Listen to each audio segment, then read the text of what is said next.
Parce que le projet de société, je sais que ça semble loin pour les gens, que les gens, c'est le concret qu'ils veulent, quoi. Ouais. Mais ça a un impact. Lorsque il n'y a plus d'idéal que d'économique, que le seul projet de François Hollande, c'est de réduire les 21 milliards de déficit, que le rêve que nous avons, c'est d'aller dans des business schools et non pas d'être des intellectuels, des philosophes ou des serviteurs de l'État ou autres. Quand il n'y a plus d'idéal à ce moment-là, eh bien, il y a un délitement de la société. C'est chacun pour sa peau.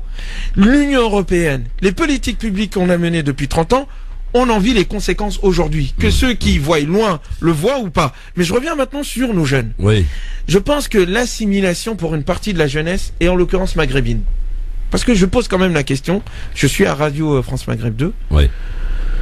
Il faut quand même qu'on se questionne. Ensuite, je parlerai aussi des Africains, des Noirs. Il y a quand même quelque chose de bizarre qui est que la plupart des jeunes terroristes sont maghrébins. Il faut se poser des questions. Qu'est-ce qui se passe dans nos familles? Qu'est-ce qui se passe dans l'éducation de ces jeunes-là? On peut effectivement critiquer l'État, mais il y a plein de jeunes, entre guillemets, de François, de Dupuis et autres, etc., qui sont dans nos quartiers populaires, suffit d'aller au Nord-Pas-de-Calais, qui vivent la misère. Alors eux, ils expriment la misère autrement. Il y a d'autres catastrophes sociales qui ont lieu là-bas. Mais il faut qu'à un moment donné, nous nous posions la question. Et moi, j'aimais cette hypothèse-là. Je pense que l'assimilation a trop bien marché. Je pense que nous sommes arrivés à un moment donné avec une catégorie de la population qui n'a plus de colonne vertébrale spirituelle et culturelle. Il n'y a plus rien. Et on a enlevé quelque chose et on ne l'a pas remplacé par autre chose. Et donc, de ce fait-là, avec la misère sociale, avec le vide spirituel, avec l'absence de perspective sociale et politique, il y a un délitement. Et ça a un impact dans la conscience de nos jeunes. Moi, je reviens par rapport aux jeunes Africains. Moi, je pense que c'est dans ce chemin-là qu'on va dans les quartiers populaires, hein, si on ne fait pas aussi attention.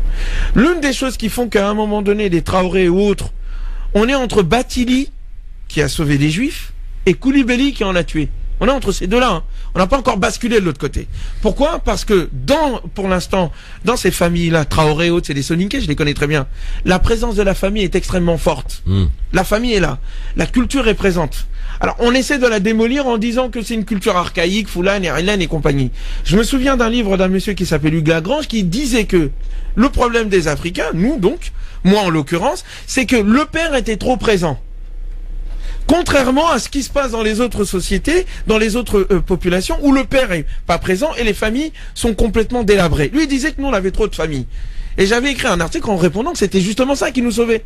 Et que le problème, c'est que justement, il n'y avait pas assez de culture, pas assez de présence, que les structures traditionnelles ont été complètement détruites et que la structure de la République ne les a pas pris en charge.